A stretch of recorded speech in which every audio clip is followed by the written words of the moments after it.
exceed those insurance minimums. Isn't that right? Oh yeah, anytime. So when you're talking to the smaller truck company, they have an incentive to keep out of bankruptcy because they don't. I mean, if insurance isn't covering it, then they're going into bankruptcy, and then it's a lose-lose for the motor carrier and the victims that are involved in that, and then even the taxpayer, because then Medicare and Medicaid, particularly somebody with a severe traumatic brain injury or paralysis, the taxpayer has to pick it up. So aren't we shouldering the burden of the cost anyway?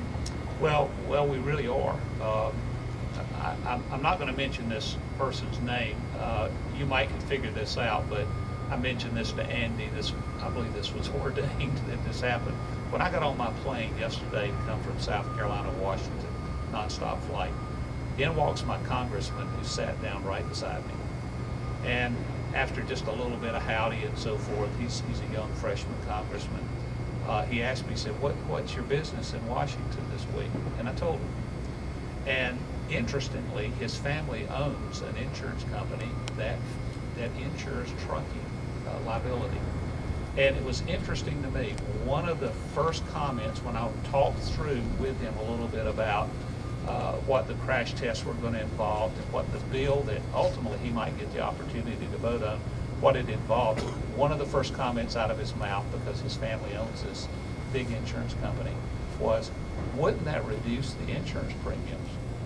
So that's a novel idea, that if we sort of all work together, not just the legislation, the industry itself kicking in a little bit, insurance kicking in a little bit, it's going to take a lot of different fingerprints to drive this cost down overall. Ultimately, society's going to pay for it anyway. So you can keep the truck driver out of jail, you can keep the small motor carrier from filing for bankruptcy, you can keep the insurance companies from potential bad faith litigation and having to foot the bill for 8-figure verdicts, you can keep folks off of Medicare and Medicaid because there's enough coverage, or there's not even the injuries that are there to even require the larger coverage available to take care of these folks. Anybody got answers why that we're not doing this and what we need to do in order to move the ball forward? What's next? Where do we go next? David Friedman?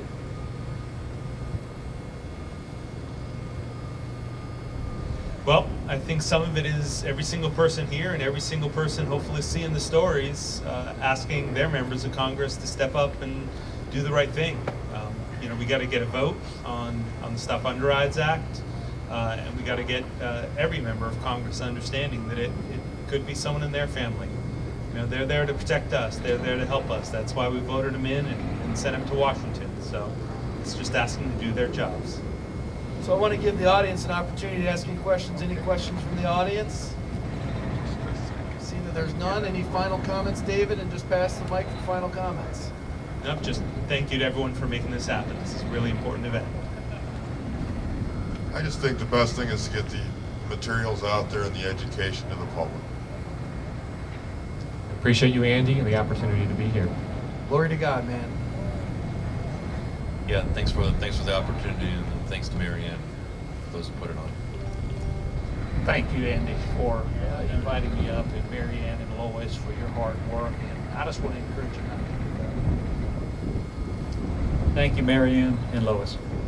Thank you, Mary Ann and Lois, for your grit, guts, and determination. Thank you to the other victims and the survivors of these crashes.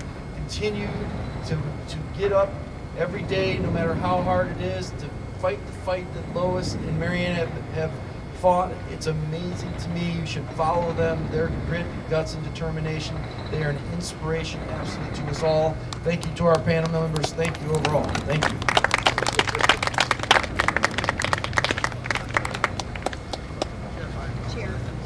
Well, we'll do the chair.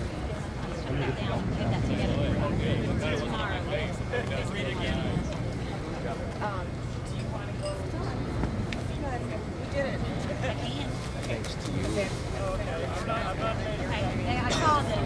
Yeah. Okay. Yeah. And then yeah. Okay. And then. How you doing? I'm good. How are you? I need to. Do you want me to ask the Longfellow house? Happy. Okay. You know we can. Good work. And are you just doing got some here, getting so I've familiar got too? Oh, okay. Yeah, I have to go to my car and get it. Okay. Well, I can wait. I'll help shut all this down. Okay. So it's got the schedule. Okay. Okay. And well, is it the same one you said? Oh no, but the maps and all that. Okay. No, I haven't done anything, so that's fine. Yeah,